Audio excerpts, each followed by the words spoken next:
Selamat malam Bapak Ibu. Kita akan berbicara tentang hidup pernikahan orang Kristen. Di kalangan masyarakat banyak beredar satu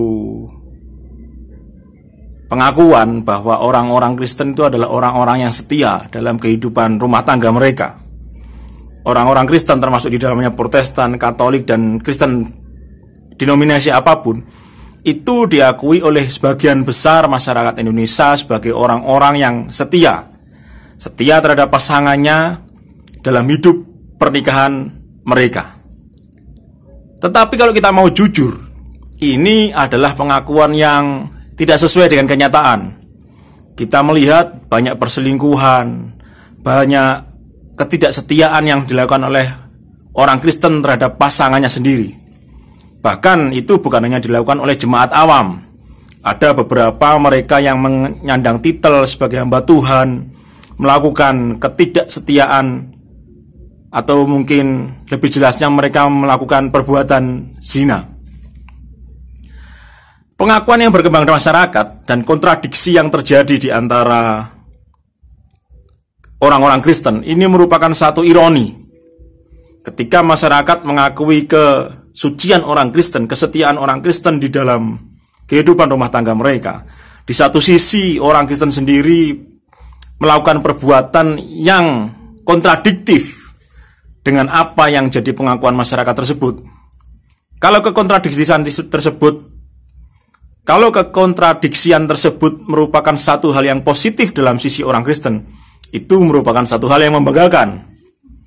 Tetapi jika kontradiksian tersebut terjadi karena hal negatif yang terjadi di dalam kalangan orang Kristen sendiri, itu merupakan satu hal yang memalukan. Kita melihat banyak publik figur dari beragama Kristen, banyak publik figur beragama Kristen yang tidak setia terhadap pasangannya, melakukan perceraian, bahkan pada saat pasangannya masih hidup mereka menikah lagi. Hal ini ditentang oleh sebagian denominasi kekristenan yang mengajarkan bahwa ketika pasangan kita masih hidup dan bercerai, walaupun sudah bercerai, salah satu pasangan tidak boleh menikah lagi, karena hal itu merupakan satu persinahan. Orang Kristen seharusnya menikah satu kali seumur hidup. Oleh karena itu, sebelum menikah harus benar-benar diketahui bobot bibit dan bebetnya, seperti pepatah orang Jawa katakan. Mereka harus melihat apa benar ini sesuai dengan jodoh yang merupakan yang diinginkan oleh Tuhan, apa benar ini merupakan jodoh dalam kebenaran. Saya setuju jika orang Kristen harus meneliti benar-benar pasangannya. Saya mengharuskan orang-orang Kristen yang mau menikah, mereka harus benar-benar mengerti luar dalam apa dan bagaimana latar belakang dan bagaimana nanti pasangannya ini jika kedepannya akan dijadikan pasangan hidup seumur-umur dari satu orang Kristen. Tapi saat ini kita melihat banyak orang, publik figur, bahkan hamba Tuhan, pendeta, romo mungkin, yang melakukan hal-hal yang di luar aturan firman Tuhan. Bagaimana kita menyikapinya? Bapak Ibu, hal negatif tidak perlu kita contoh. Hal negatif tidak perlu diteladani, bahkan harus kita hindari, walaupun itu dilakukan seolah-olah merupakan satu hal yang permisif, dilakukan oleh orang-orang yang mengaku diri mereka sebagai hamba Tuhan, yang tentunya lebih mengerti tentang isi firman Tuhan dibanding jemaat awam. Tidak semua orang yang mengerti firman Tuhan merupakan pelaku firman itu sendiri. Tidak semua orang yang paham bisa menafsirkan Alkitab firman Tuhan merupakan orang-orang yang mengerti bagaimana melakukan firman Tuhan dengan sepenuh hati. Kekristenan seharusnya dipenuhi oleh orang-orang yang tidak hanya mengerti firman Tuhan, yang tidak hanya bisa membaca, menghafalkan ayat Alkitab, tetapi kekristenan harus berdiri kokoh di atas orang-orang yang melakukan firman Tuhan dengan sepenuh hati. Perceraian merupakan sesuatu hal yang dilarang Tuhan. Tetapi lebih dari itu, perselingkuhan juga sangat dilarang. Sama dilarangnya, sama bersalahnya di hadapan Tuhan. sama dengan perceraian. Bapak Ibu, setia terhadap pasangan itu merupakan satu gambaran terhadap bagaimana orang Kristen harus hidup bersama dengan Tuhan. Ketika seorang Kristen terhadap pasangannya sendiri dia tidak berlaku setia, bagaimana dia bisa hidup setia dalam melayani, dalam menyembah Tuhan yang dikasihinya? Ungkapan ini bukan hanya merupakan satu bentuk pelayanan, tetapi merupakan satu ciri khas hidup orang Kristen. Setia terhadap pasangan merupakan gambaran dari kesetiaan kita terhadap Tuhan Yesus yang kita sembah, yang kita puja, yang kita layani. Bapak Ibu yang dikasihi Tuhan, kekristenan haruslah berdiri di atas ayat firman Tuhan, meneladani firman Tuhan, melakukan apa yang kita baca. Firman Tuhan bukan hanya harus dihafal, bukan hanya harus dimengerti, tetapi terlebih lagi firman Tuhan harus dilakukan dalam setiap apapun yang kita lakukan dalam hidup ini. Harus kita praktekkan dalam kehidupan kita sehari-hari. Kekristenan harus menjadi kumpulan orang-orang yang setia. Dan pelayan Tuhan yang berdiri di mimbar harus memberikan teladan terhadap kesetiaan ini. Kesetiaan mereka terhadap rumah tangga, kesetiaan di dalam rumah tangga gereja, rumah tangga orang-orang Kristen, itu merupakan gambaran dari kesetiaan gereja terhadap Tuhan Yesus sebagai kepala gereja. Kalau orang Kristen tidak setia, kesetiaannya terhadap Tuhan juga perlu diragukan. Di dalam firman Tuhan sudah jelas dikatakan, seorang percaya boleh menikah lagi apabila pasangannya meninggal. Saya tidak mempermasalahkan kalau bapak ibu janda atau duda yang ditinggal mati pasangannya kemudian menikah lagi, itu berhak. Itu merupakan sesuatu yang dalam istilahnya diizinkan oleh firman Tuhan. Tetapi jika perceraian itu masih dalam keadaan hidup, cerai hidup, tidak boleh menikah lagi. Saya keras dalam hal ini, karena memang ini yang difirmankan Tuhan. Bapak Ibu boleh membantah, bagaimana kalau sudah kepepet atau barang-barang? Tidak ada. Dalam istilah firman Tuhan tidak ada hal kepepet. Tidak boleh ya tidak boleh. Jika tidak ya katakan tidak, jika iya ya katakan iya. Jangan hanya karena situasional. Firman Tuhan itu tidak bisa dilaksanakan karena situasional. Firman Tuhan harus dilaksanakan dengan sepenuh hati. Situasi apapun tetap harus dilaksanakan. Masalah nafsu itu hanya masalah kontrol diri, tidak akan membuat orang kehilangan nyawanya, mungkin seperti itu ya. Itu hanya masalah kontrol diri seseorang terhadap nafsunya.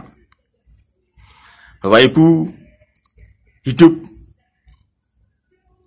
bercerai itu memang tidak baik, memang tidak enak mungkin ya Bapak Ibu ya. Karena itu sebelum memilih pasangan, lihat baik-baik pasangan Bapak Ibu yang akan pilih. Karena itu akan menemani seumur hidup. Jika baik, ya teruskan. Jika sesuai firman Tuhan, teruskan. Tetapi jika tidak sesuai, ya hentikan sebelum itu melanjutkan di jenjang pernikahan yang lebih lagi. Pernikahan itu suci di hadapan Tuhan dan di hadapan manusia. Tuhan sendiri yang turun memberkati orang yang melaksanakan janji nikah di altar. Karena itu jangan permainkan hidup pernikahan Kristen. Jangan permainkan hidup pernikahan orang-orang Kristen. Karena barang siapa mempermainkan berkat Tuhan, Tuhan tidak akan memberkati mereka selamanya. Berkat Tuhan tidak akan turun kepada orang-orang yang mempermainkan berkat Tuhan. Yang mempermainkan berkat Tuhan secara langsung tidak akan diberkati Tuhan.